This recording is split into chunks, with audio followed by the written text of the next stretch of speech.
여기에다가 날짜를 일수를 갖다가 곱해준 거예요. 기본적으로 이것이 남방도일의 개념으로 보시면 될 겁니다. 자, 그래서 보통 도시대이란 용어를 쓰고 있습니다. 그래서 단위는 도시대이를 쓰고 있고요. 도시대이.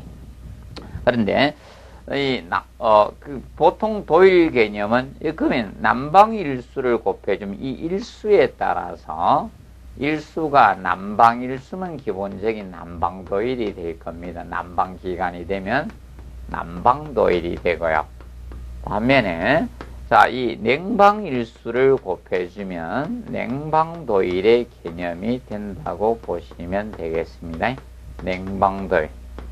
자, 그러면 이 도일값을, 이 도일을 비교하면, 각 지방의 도일을 비교하면 그 지방이 어느 정도 추운 정도인지 또는 더운 정도인지 우리가 지표가 될 수 있는 것이 됩니다. 그러면 남방도일 값이 커진다는 것은 그 지방이 추운 지방을 의미하는 것이고, 냉방도일 값이 커지면 그 지방이 더운 지방을 의미한다고 보시면 됩니다. 그래서 그 개념을 이해해 두시면서 이 도일 값을 비교하면 그 지방이 추운 정도의 지표를 될 수가 있죠. 자, 그 다음에 이거는 가능합니다. 그러면 남방 도일 값이 커진다는 것은 에너지 소비가 많이 소비될 거란 거죠. 에너지 소비량이 어느 정도 들어가는지 추정은 가능하다는 겁니다. 추정은. 그러면 연료 소비량이 어느 정도 들어갈 추정은 가능하지만 왜 이거는 과거 지표라는 거죠. 도일 값은 과거 이미 지나온 역사를 이야기하는 것이지 앞으로 미래의 개념이 되는 것은 아닙니다. 그래서 올해 얼마나 연료가 될 것인지 이걸 갖다 산정할 수는 없습니다. 그래서 이 추정은 가능하지만 과거 지표이기 때문에 이걸 과거 데이터를 이용해서 추정하는 것이지 연료비가 얼마 더 갈 것인지 산출 또는 산정할 수 있는 개념은 아니라는 점을 여러분들이 알아두시기 바랍니다. 그리고 이 도일 값을 이용해 가지고 그러면 남방 도일 값을 이 도일 값을 우리가 이용해서 이런 설비 용량 난방 설비 용량을 갖다가 이 산출할 수는 없어요. 이거는 할 수는 없습니다. 자, 이 난방설비 용량 같은 냉난방설비 용량을 산출하기 위해서는 냉난방 부하가 결정이 돼야지만 산정을 할 수 있는 것이지 도일값을 이용해서 산정할 수는 없다는 측면도 알아두시기 바랍니다. 그리고 아까 이야기했던 에너지 소비량 이런 것을 얼마나 연료가 많이 들어갈지 추정은 가능하지만 산정할 수는 없다는 거, 그런 측면하고 이런 측면을 정확히 학습을 해 두시기 바랍니다. 비교해 두시고요. 그래서 넘겨보시면, 그래서 이제 14페이지 이제 보시면 거기에 이제 난방도일의 개념. 그래서 난방도일은 기준 온도보다 내려간 거죠. 그러면 기본적으로 온도가 낮을 때, 그러면 18도씨를 기준 잡았어요. 자, 18도씨를 기준 잡아서 온도가 이렇게 내려갔다가 온도가 올라갔다가 이렇게 하죠. 기온이 있을 때, 그러면 보통 18도씨고 26도씨 이상 되는 거하고 26도씨. 그러면 이 개념이죠. 요 밑에 18도씨 이하 밑으로 내려간 거, 여기가 이제 난방도일 개념이 되는 거예요.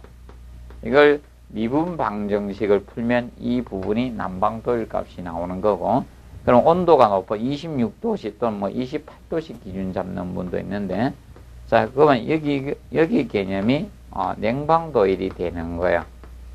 냉방도일 개념을 보시면 됩니다. 그래서 이렇게 알아두시고요. 그래서 이제 거기 보면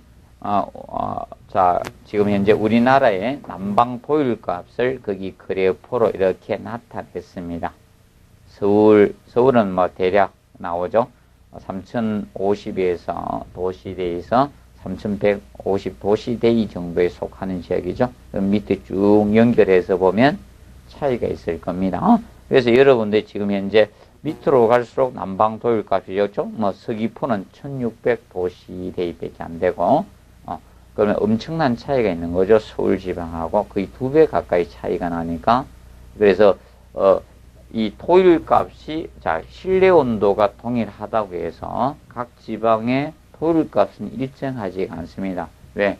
외기 온도 차이가 발생하기 때문에 실내 온도하고 차이가 있죠. 그래서 실내 온도 차이가 실내 온도가 동일하게 18도씨가 유지되더라도 실내 외기 온도가 다르기 때문에 각 지역의 난방 도율값은 다르게 나타납니다. 동일할 수가 없다는 것을 여러분들이 그 표를 보고 알 수가 있을 겁니다.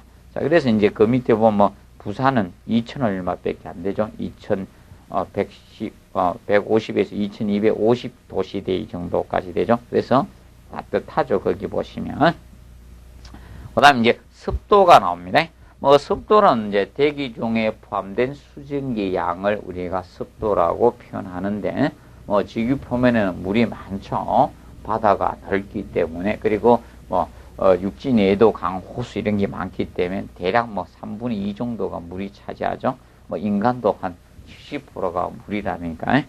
자, 그래서 이제 이 습도에 대해서는 우리가 알아두실 때, 공기 중에 포함되는 수증기의 다수가 이제 습도인데, 이 습도는 절대 습도도 있고 상대 습도, 수증기 압력, 습구 온도, 노점 온도, 이런 게 영향을 표시하고 있죠.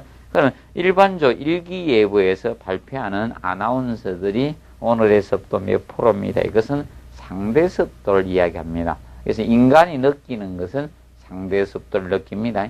절대 습도를 느끼는 것은 아니에요. 그리고 그 대표적인 이제 노점 온도는 이슬을 노자죠. 이슬이 맺히기 시작한 온도가 노점 온도죠. 그러면 다습하기 때문에 노점이 생기는 거죠.